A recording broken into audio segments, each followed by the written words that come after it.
Je repense au temps où ma mère vendait du poulet et du poisson frit, ainsi que des sandwichs après le culte pour m'aider à payer le loyer de l'église et me permettre de garder les portes ouvertes.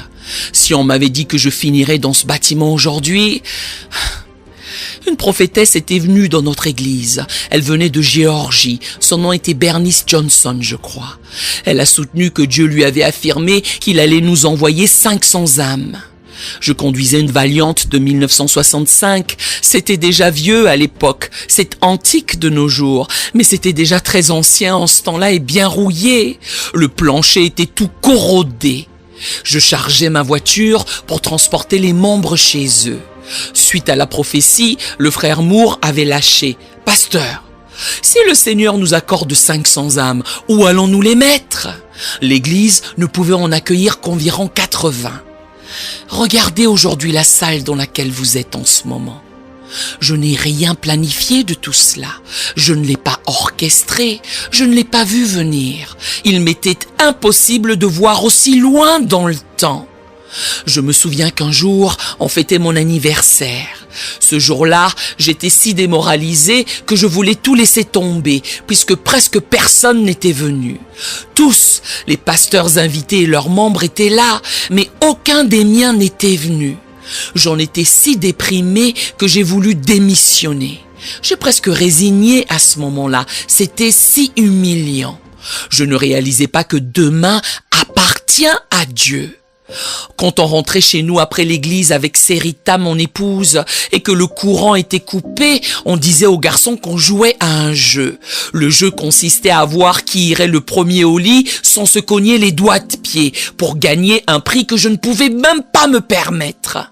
Serita, tu te souviens de quand je sortais de la chambre en pleine nuit pour aller dans l'aile que nous avions entrepris de construire et que je ne pouvais pas terminer ? Tu n'arrêtais pas de me rassurer que tout allait bien, que ça n'avait pas d'importance que nous ayons de l'argent ou pas. Je passais par la fenêtre soucieux de savoir comment j'allais nous sortir de cette situation. Demain appartient à Dieu. Je n'essayais même pas d'arriver là où je suis aujourd'hui. Je cherchais juste à ne pas avoir le courant coupé et le reste. Je m'évertuais à avoir une carte de crédit renouvelable de Sears pour pouvoir acheter des choses dont nous avions besoin pour notre foyer, acheter des vêtements et prendre soin des bébés. J'essayais d'avoir des couches sans ruban adhésif. Je vous assure que demain appartient à Dieu.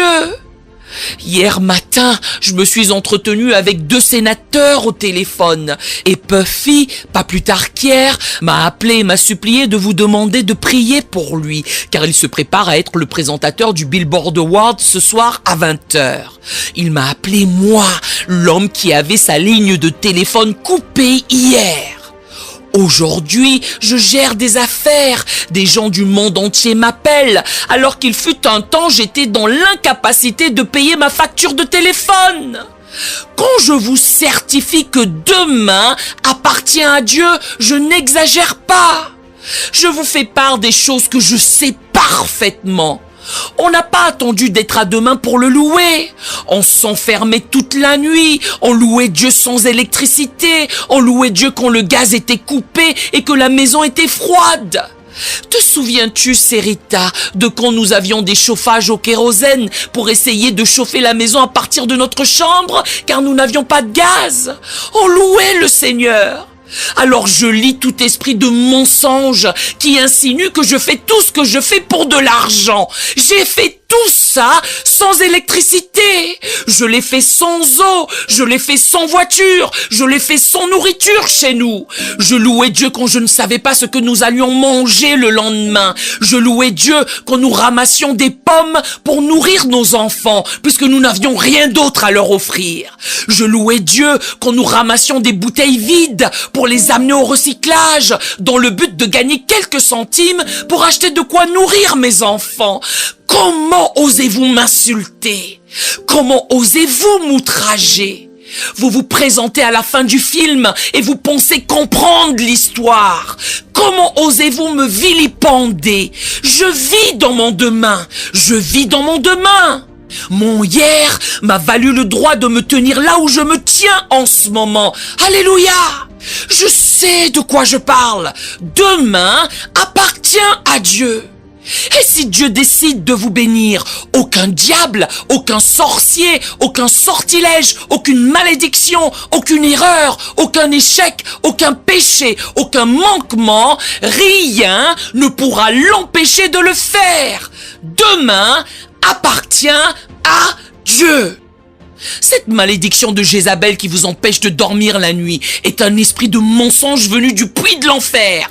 Je n'insinue pas que vous ne passerez pas par des épreuves. Je n'implique pas que vous ne passerez pas par des tourments. Je ne sous-entends pas que vous obtiendrez tout ce que vous voulez. Mais je vous garantis que Dieu a une fin prévue pour votre vie. Que ses pensées sont bonnes et non mauvaises envers vous. Et quoi qu'il advienne, ou quel que soit l'individu qui part, Dieu vous bénira quand même. En ce cas, arrêtez de vous faire des cheveux blancs pour votre avenir. Dieu l'a entre ses mains, car demain appartient à Dieu. À qui est-ce que je prêche? Jeunes gens, je sais que vous avez peur. Les temps sont incertains, les chances sont contre vous. Vous avez des diplômes sans pour autant avoir les moyens de repayer vos frais de scolarité. Vous vous êtes préparé pour quelque chose qui n'existe même pas. Parfois, vous vous demandez, suis-je suffisant ? Je sais à quel point c'est effrayant d'être jeune, de vivre dans ce monde et d'être choqué par tout ce qu'il faut pour y survivre. Il faut beaucoup. Il faut beaucoup d'argent, beaucoup de force, beaucoup de sagesse, beaucoup de planification. C'est la mort lente du divertissement et de la chair. Je sais que tu es troublé, je sais que tu as peur, mais j'ai vieilli pour te dire que j'étais toi. Et si je m'en suis sorti, s'il l'a fait pour moi, il le fera pour toi. Ce qu'il t'a donné est suffisant pour t'amener là où tu veux aller. Ne doute pas de lui à ce stade. À ma génération, cessez de vous convaincre de mourir, cessez de souhaiter la mort, cessez de professer que vous êtes vieux, cessez de tenir compte des douleurs de votre corps. Tant que vous avez du souffle, tant que vous avez toute votre tête, tant que vous pouvez contribuer, continuez à faire ce que vous faites. Le mouvement est la lotion de vos articulations. Continuez à bouger, continuez à bouger. Si la mort veut vous prendre, qu'elle vous court après. En tout cas, elle va devoir me poursuivre et me frapper derrière la tête. Je ne vais pas m'allonger là à l'attendre, ni me retourner et abandonner parce que vous supposez que c'est ce que je suis censé faire. Le diable est menteur. Je te combattrai avec une canne, je te résisterai avec un déambulateur, je te frapperai à la tête avec un bâton. Je pars quand Dieu ordonne, pars. Je viens quand il ordonne, viens. Car demain appartient à Dieu. Nous aimerions vous donner l'opportunité de faire de Jésus le Seigneur de votre vie. Voulez-vous bien prier avec moi? Dites, Seigneur Jésus, je me repens de mes péchés. Viens dans mon cœur. Je fais de toi mon Seigneur et Sauveur. Et merci Seigneur pour le baptême du Saint-Esprit en moi. Dans le nom de Jésus. Par cette simple prière, nous croyons que vous êtes nés de nouveau, allez dans une bonne église qui est basée sur la Bible, donnez à Dieu la première place. Nous espérons de tout cœur que ce message vous encouragera. Si vous connaissez quelqu'un qui puisse être encouragé, s'il vous plaît, envoyez-le lui. Édifions le corps de Christ ensemble. Nous publions un nouveau message chaque lundi et un message court chaque jeudi. Appuyez sur la cloche des notifications pour vous le rappeler. Merci infiniment de nous soutenir en vous abonnant à notre chaîne. Que Dieu vous bénisse abondamment.